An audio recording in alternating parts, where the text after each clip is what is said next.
Hola y bienvenidos una vez más aquí a tu Granja Humana MX. El día de hoy les voy a presentar un artículo muy interesante. Espero que les guste y los lleve a una reflexión porque es muy importante este tema. El artículo es La Revolución Verde, tragedia en 2 actos. Es de Elian Secón, del Centro Regional de Investigaciones Multidisciplinarias de la Universidad Nacional Autónoma de México. Espero les guste y atentos, aquí empezamos. La Revolución Verde, echada a andar en la década, esto fue en los 50, tuvo como finalidad generar altas tasas de productividad agrícola sobre la base de la producción extensiva de gran escala y el uso de alta tecnología. En los años 90 se anunció una nueva revolución verde, la revolución genética, que uniría a la biotecnología con la ingeniería genética y promoviendo de esta manera las transformaciones significativas en la productividad de la agricultura mundial. ¿Existe alguna diferencia fundamental entre ambas? La primera revolución verde tenía como principal soporte la selección genética de nuevas variedades.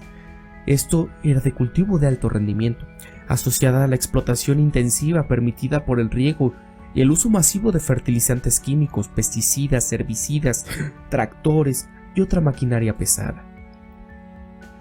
La nueva revolución verde tiene como principal aspecto la creación de organismos genéticamente modificados, mejor conocidos como transgénicos. Estos son organismos creados en laboratorios con ciertas técnicas que consisten en la transferencia de un organismo a otro, de un gen responsable de una determinada característica, manipulando su estructura natural y modificando así su genoma. El genoma, a su vez, está constituido por conjuntos de genes y las diferentes composiciones de estos conjuntos determinan las características de cada organismo. Lo que hace a un animal ser diferente de una fruta es el genoma que tienen.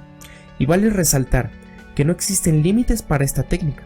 Es posible crear combinaciones nunca imaginadas entre animales, plantas, bacterias, etc. Y ejemplo muy conocido es el maíz transgénico BT, un maíz al que se le han agregado los genes de bacterias Bacillus thuringiensis que producen naturalmente las proteínas que protegen a la planta de insectos tales como el barrenador del tallo del maíz europeo. Es importante mencionar que estos organismos, el impacto potencial no solo lo constituye la presencia de un gen novedoso en ello, sino la posibilidad o probabilidad de que el gen sea transferido a variedades silvestres o criollas en la reproducción, con posibles defectos que no necesariamente pueden conocerse de antemano.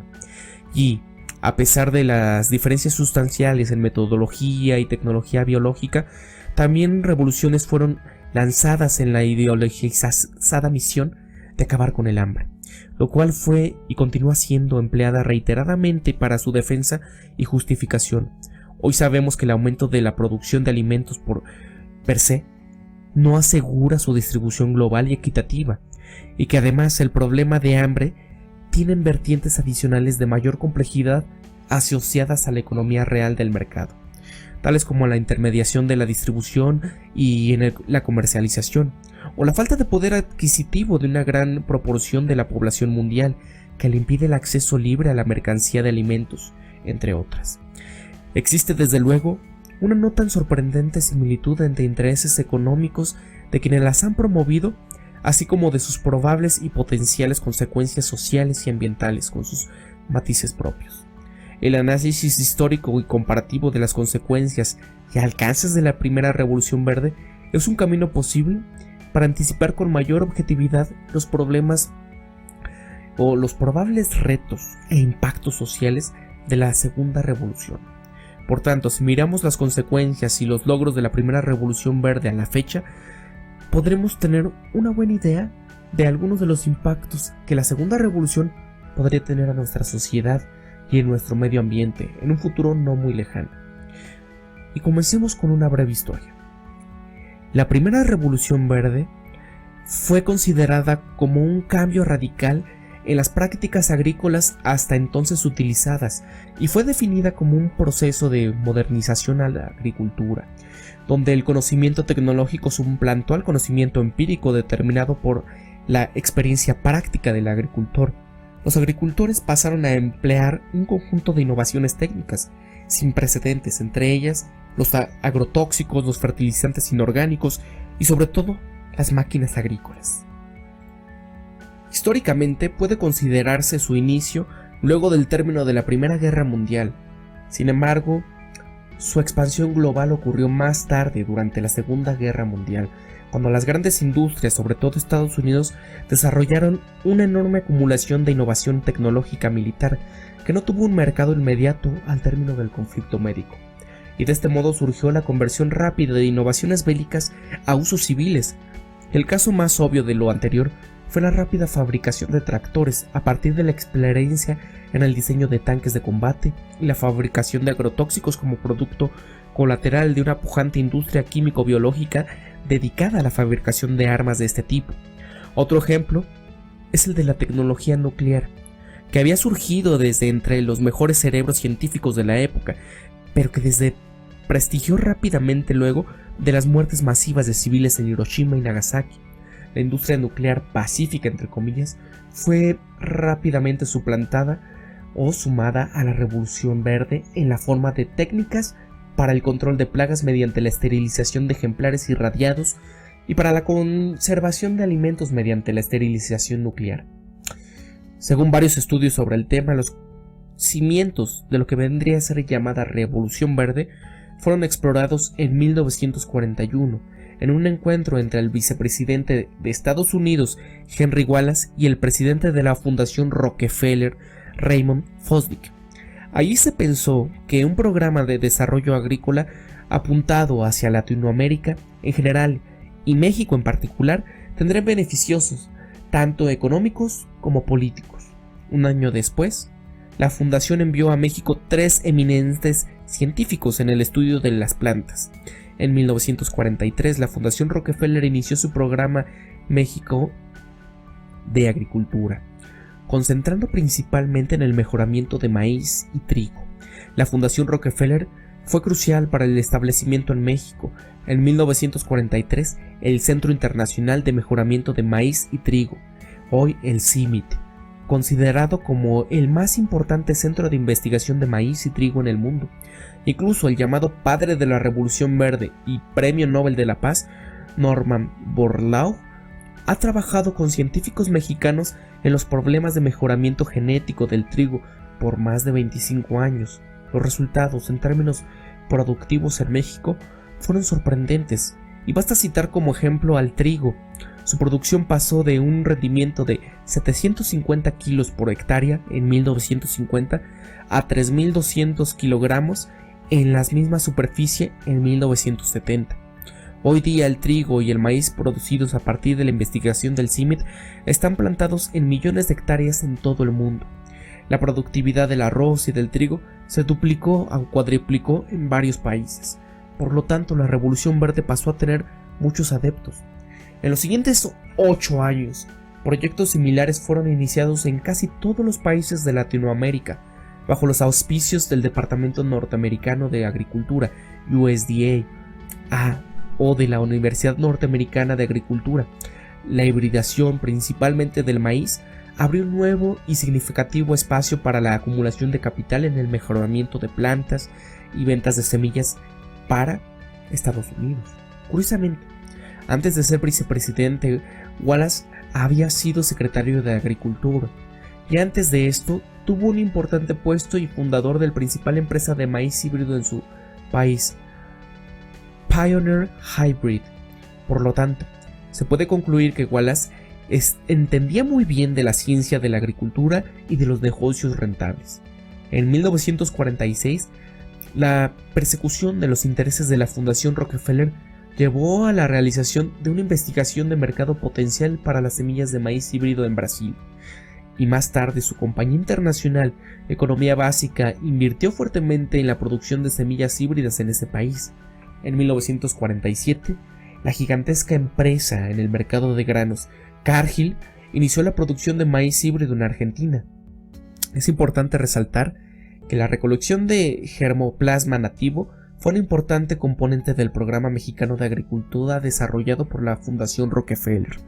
Como resultado de sus esfuerzos, en 1951, Estados Unidos ya tenía una enorme colección de germoplasma de maíz y había creado una serie de estaciones de introducción de plantas para evaluar y preservar materiales genéticos de plantas exóticas.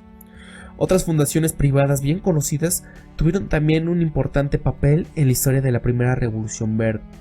Por su parte, la Fundación Ford se involucró desde 1953, cuando iniciaron diversos programas de investigación agrícola en India. Las fundaciones Rockefeller y Ford crearon en 1960 el International Rice Research Institute, o IRRI, en Filipinas, y más tarde se les uniría en el mismo proyecto la Fundación Kellogg's. Estas fundaciones intentaron más tarde transferir todas las responsabilidades de la Revolución Verde a las Naciones Unidas, resultando en la creación del Consultative Group on International Agricultural Research, o CGR, por sus siglas en inglés. La nueva institución siguió, no obstante, bajo la influencia directiva de esta fundación, a tal punto que la gran mayoría de los directores de las estaciones experimentales internacionales eran recomendaciones y aprobadas por las mismas. La introducción de toda innovación técnica de creciente complejidad requiere un grupo más o menos grande de expertos que la comprendan, adapten e implementen.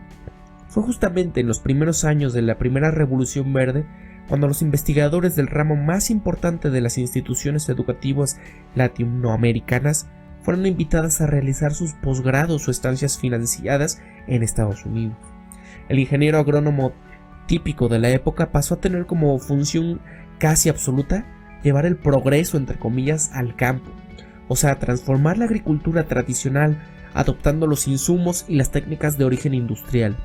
El libro de Theodore Schultz, autor estadounidense conocido como uno de los ideólogos de la Revolución Verde transformando la agricultura tradicional, enfatizaba que el agrónomo era una persona que iba a civilizar al sujeto de pies descalzos, al bárbaro que se encontraba en íntimo contacto con la naturaleza, pero sometido a ella. La Revolución Verde intentaría hacer que el individuo pasase a dominar la naturaleza con todo el progreso que esto traería. Los resultados anteriores citados, por un lado positivos sin ninguna duda, tuvieron sus contratiempos. Un vocero del Banco Mundial dijo que entre 34 y 40 millones de toneladas de arroz de Asia dependían directamente del petróleo que continuamente ingresaba del Medio Oriente. Y por su parte, el tercer mundo pasó a consumir entre 10 y 20% de la producción mundial de agrotóxicos y su consumo tendría a aumentar rápidamente. Aquí todos se están dando cuenta de a lo que nos dirigimos, ¿verdad? Bueno, en Brasil, por ejemplo, el número de plagas en la agricultura aumentó entre 1963 y 1973, de 243 a 593, mientras que el consumo de agrotóxicos se incrementó de 16.000 a 78.000 toneladas, pareciendo haber una relación directa entre el consumo de estos productos y el surgimiento de plagas. Al mismo tiempo, el consumo de fertilizantes aumentó en 1.290%, mientras que la productividad aumentó solamente 4.9%. En casi toda Latinoamérica, después de muchos años de Revolución Verde, se pudo observar el siguiente cuadro. Los suelos agrícolas se transformaron en simples sustratos de sustentación de plantas que exigen técnicas artificiales cada vez más caras.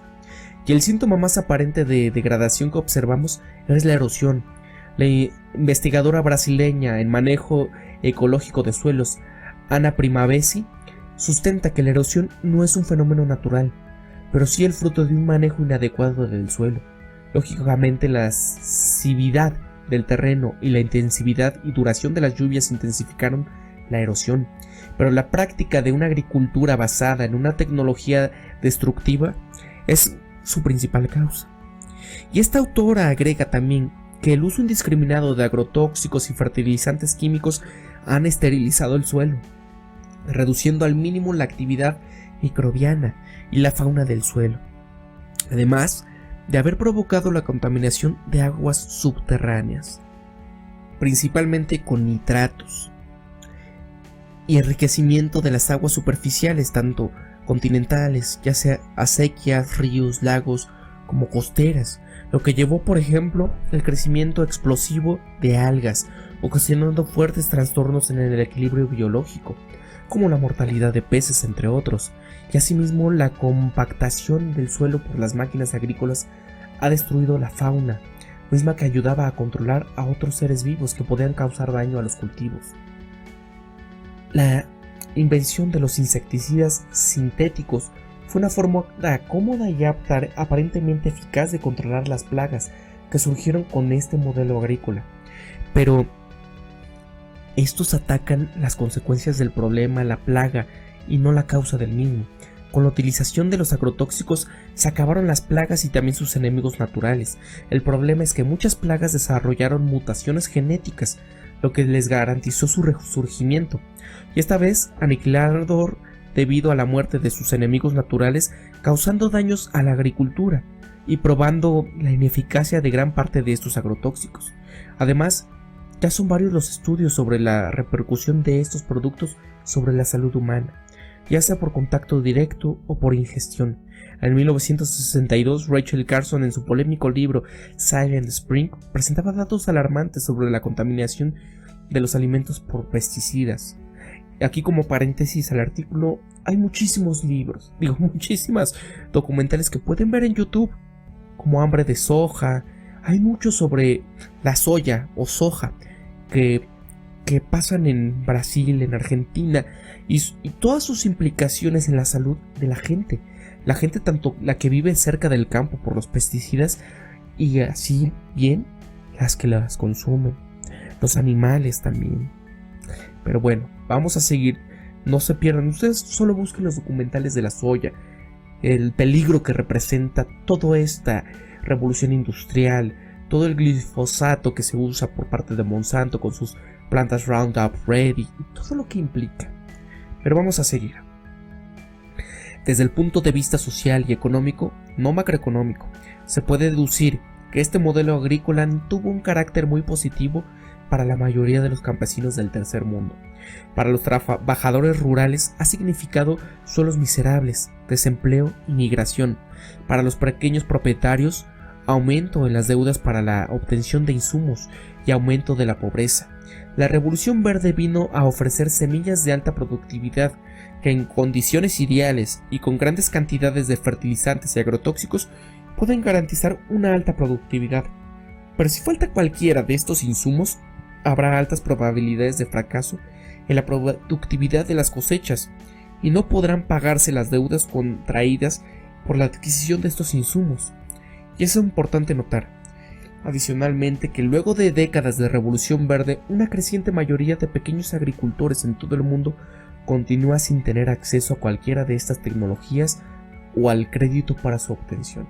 Es decir, aquí se está, haciendo que los grandes sean más grandes y los pequeños más chicos o desaparezcan. Un examen de 300 casos sobre las consecuencias de la Revolución Verde durante el periodo de 1970 a 1989 realizado por Freebear en 1995 llega a la conclusión de que los autores de países occidentales desarrollados que analizaron regiones integradas por numerosos países frecuentemente señalan un recrudecimiento de las desigualdades en lo que respecta a los ingresos. Por otro lado, los autores de origen asiático, especialmente aquellos estudiosos que abarcan India y Filipinas, suelen indicar que el aumento de la desigualdad en cuanto a los ingresos no estuvo relacionado con la nueva tecnología. En síntesis, en más de 80% de los estudios examinados por Freebrain se llega a la conclusión de que el resultado había sido una mayor desigualdad. Cuando se habla del tema de la modernización en la agricultura, uno tiende a imaginar de inmediato las modificaciones resultantes de la situación de las técnicas agrícolas tradicionales por técnicas modernas. Más específicamente, cuando se intenta evaluar el proceso, se busca hacer el análisis de los índices de utilización de máquinas y de los varios insumos agrícolas. En realidad, el significado de la modernización es mucho más complejo, pues al mismo tiempo que ocurre el progreso técnico en la agricultura, la organización de la producción se va modificando, principalmente en lo que se refiere a las relaciones sociales de producción. En el proceso de modernización, los pequeños productores, propietarios, ejidatarios, comuneros, van siendo expropiados de sus propiedades, dando lugar a modelos organizacionales con moldes empresariales. Bajo estos, la composición y utilización de trabajo se modifica, intensificando el uso de jornaleros eventuales, pagados a destajo, y en este tipo de producción el capital se impone subordinando a las demás relaciones de producción. Quien definió muy bien este proceso de transformación fue Graciano Neto, quien explica que el proceso de transformación de la agricultura puede ser muy bueno para unos y un desastre para otros, pues la rápida acumulación del capital del cual ciertos sectores agrícolas e industriales se han beneficiado al mismo tiempo ha conducido a la miseria creciente de la población con bajos recursos. Graciano aún agrega: es necesario quitar el velo de la modernización para ver sus verdaderos rasgos. La heredación genética de las semillas. La élite de las variedades comerciales en las que la moderna industria de la agricultura se basan presente en un alto grado de uniformidad genética porque son fruto de un riguroso trabajo de selección genética. Está limitado su base genética que las hace vulnerables a las enfermedades y a las plagas, mientras que las especies nativas no lo son, porque poseen una alta diversidad genética. Sin embargo, la gama de genes de las especies nativas está siendo perdida por la erosión genética, y se está volviendo cada vez más difícil combatir el surgimiento de estas enfermedades, lo que resalta la vulnerabilidad de los cultivos comerciales. Un buen ejemplo ocurrió en 1970, cuando 15% de la cosecha norteamericana fue perdida por el ataque de una plaga en 90% de sus variedades de maíz.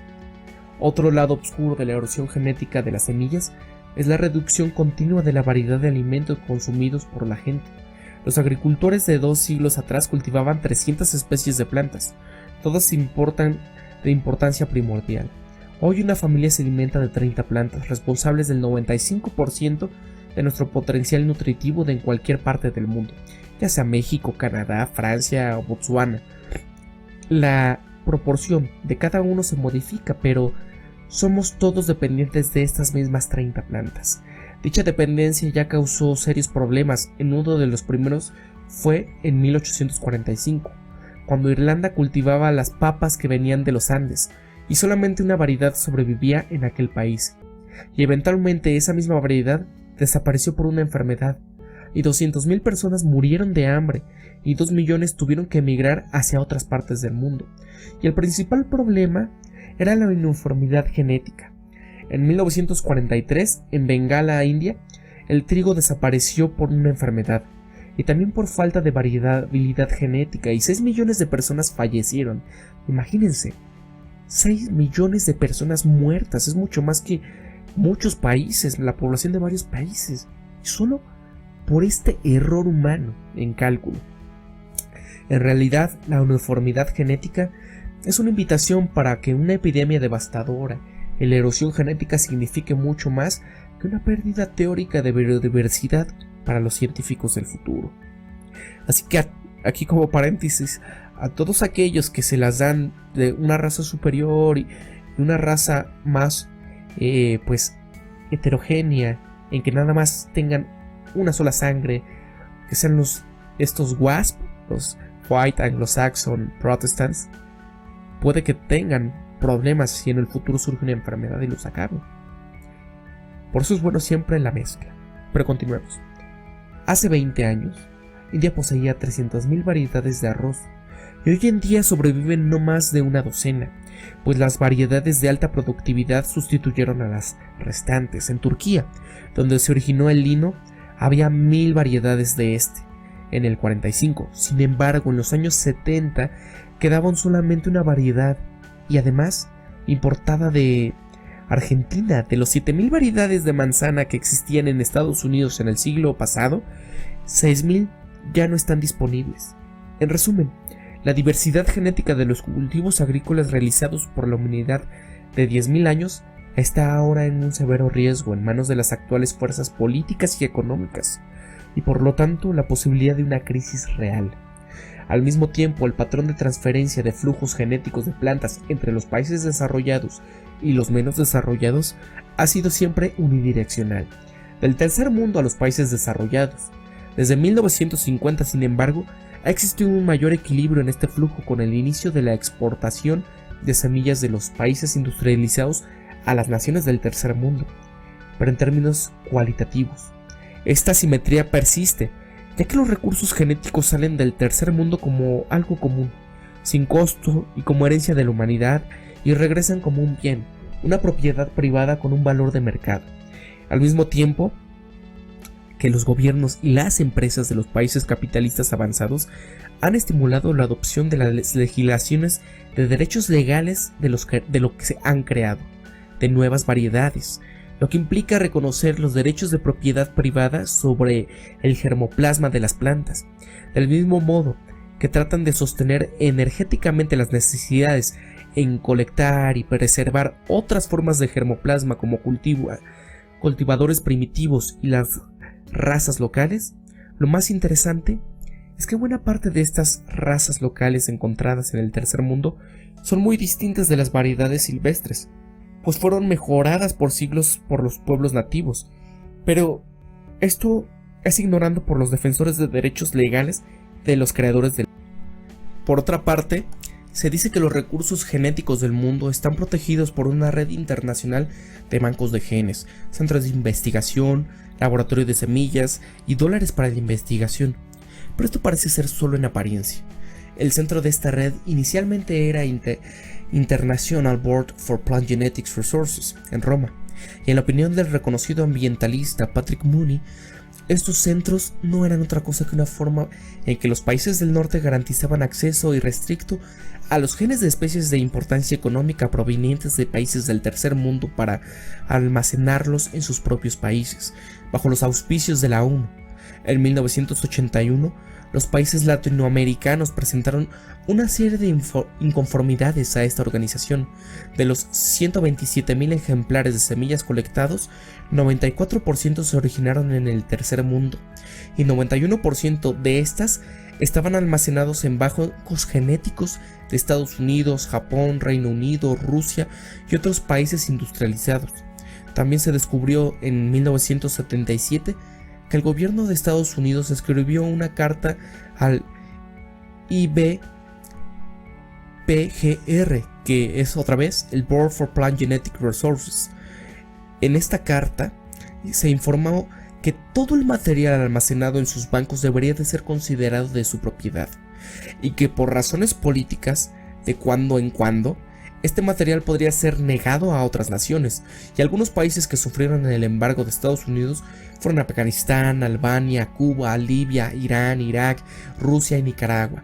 Solamente Estados Unidos lo hizo de esta manera oficial, pero es bien sabido que otros países han realizado este tipo de embargo. Después de varios cuestionamientos del tercer mundo en cuanto a la legalidad de las acciones del IBPGR, los países latinoamericanos tuvieron algunos éxitos en sus acciones dentro de la ONU.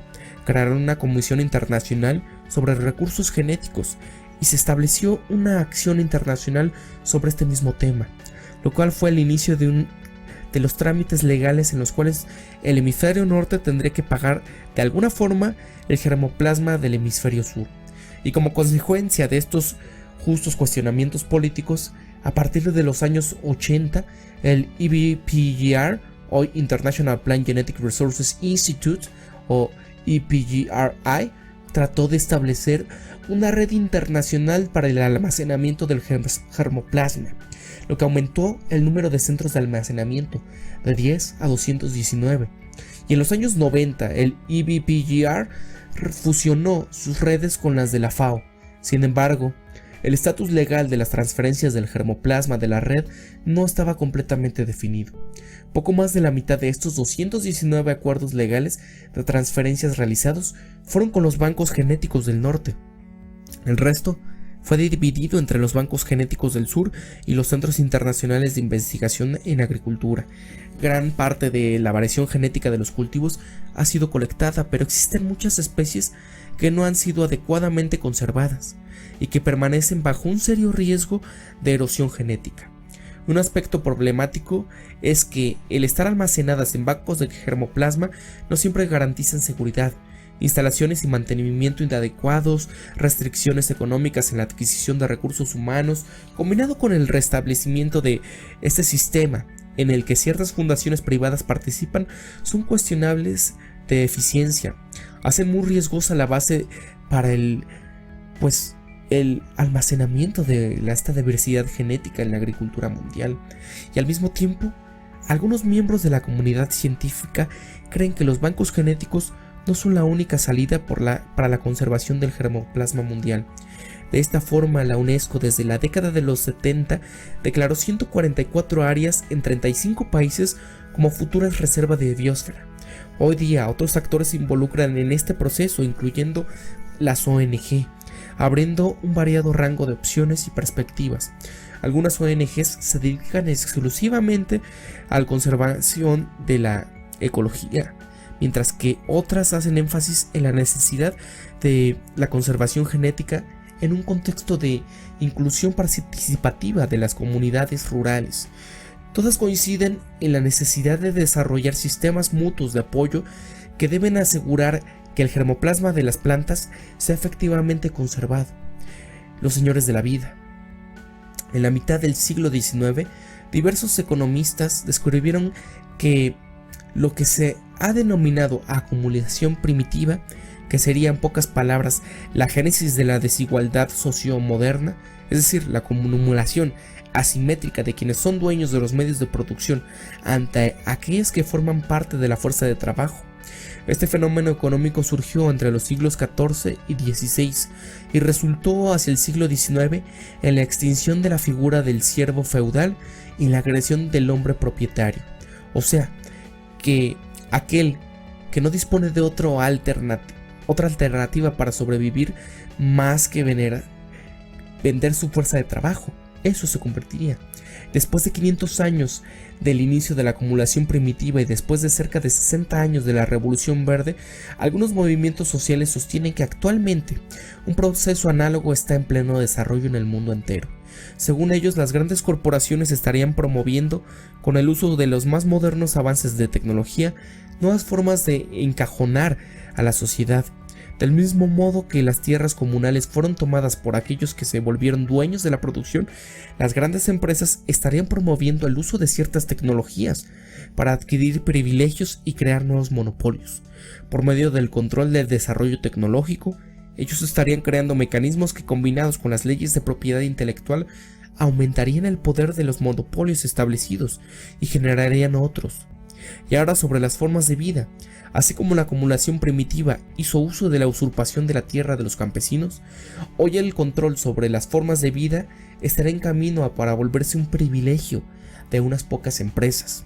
Y prueba de lo anterior es que hoy en día, según un informe del grupo internacional ETC, Action Group on Erosion Technology and Concentration, que monitorea las actividades de las grandes corporaciones en la agricultura, la alimentación de la farmacéutica a partir del 2003, se concluye que las 10 más grandes industrias productoras de semillas saltaron de controlar un tercio comercial global a controlar la mitad de todo el sector.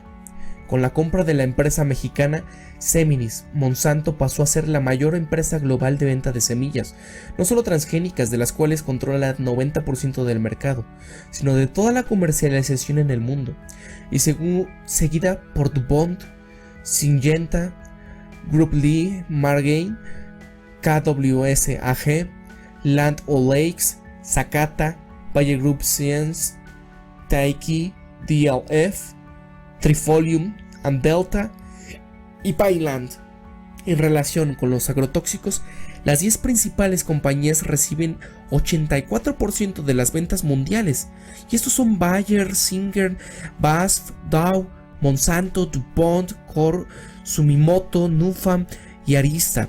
Con tal nivel de concentración, se prevé que sobrevivirán solamente 3, Bayer, Syngenta y BASF. Monsanto no ha renunciado a este lucrativo mercado, pero su retraso relativo del tercero al quinto lugar se debe a que la mayoría de su producción actualmente está enfocada a los productos transgénicos como frente a la venta de los agrotóxicos. Las 10 empresas biotecnológicas más grandes del mundo dedicadas a la sobreproducción para la industria farmacéutica y la agricultura son solamente 3% de la totalidad de este tipo de empresas, pero estas controlan el 73% de las ventas. Las principales son Amgen, Monsanto y Genentech. Lo que sí es que, actualizando el artículo, Bayer compró a Monsanto. Solo vean este grado de concentración que se está haciendo en este tipo de mercados. ¿Qué opinan ustedes de todo esto? Si bien podemos decir que la revolución verde, esto de la tecnología en el campo, es en pro de la sociedad, en pro del hambre, vemos que no del todo es verdad, ya que una revolución verde es una revolución más que nada para los beneficios de grandes corporaciones. Y como vimos en el artículo, mucha gente se queda fuera de esto, se queda fuera de ser autosustentable, de poder seguir en la tradición familiar, ya que si no son capaces de comprar todo, ya sea semillas modificadas, que tengan sus alta tecnología para riego, tractores, que usen todos los fertilizantes agroquímicos que pueda haber por ahí para evitar las plagas, no van a tener una buena cosecha. En primer lugar, nadie les presta por lo general, no tienen un incentivo o un banco que les pueda prestar a esta gente, ya que solo están acaparados para grandes empresas. E incluso, lo más importante, los centros de distribución. O sea, las grandes empresas son las que ya tienen acaparado todo, mientras que estos últimos, los pequeños, nadie les va a comprar. Es un problema enorme a nivel mundial. En la India ven el nivel de suicidios que hay. Por Dios, hay muchos documentales sobre esto y espero que los puedan ver. Y déjenme su opinión. ¿Qué opinan de las revoluciones verdes a lo largo del mundo? Solo vean qué gente las está financiando. Por ejemplo, la Fundación Rockefeller. ¿Qué personajes están detrás de todo esto? Porque para ellos pueden ser obras de caridad y decirlo a todo el mundo y los noticieros lo dirán. Gracias a la Fundación Rockefeller se hizo esto, pero en verdad es para beneficiarse a futuro, ¿no? Pero bueno, vamos a dejarlo hasta aquí. Y danos tu comentario. Públicanos en tus redes sociales. Danos un pulgar arriba y suscríbete para que sigamos en contacto y yo siga viendo los comentarios de ustedes. ¿Qué opinan sobre este tipo de temas? Porque no es una conspiración o una conspiranoia, más bien sí es una conspiración entre grandes poderes para lograr ciertos fines. Y muchos dirán, es que es un conspiranoico, pero no es así, como ya lo están viendo. En la descripción les voy a dejar los datos de Elaine Secon, la autora del artículo, así como en donde pueden ubicar el libro completo y todas sus fuentes, para que vean que esto no es nada inventado. Sin más, nos vemos aquí desde Tu Granja Humana MX y recuerda, sé tú mismo y piensa siempre críticamente. Hasta luego.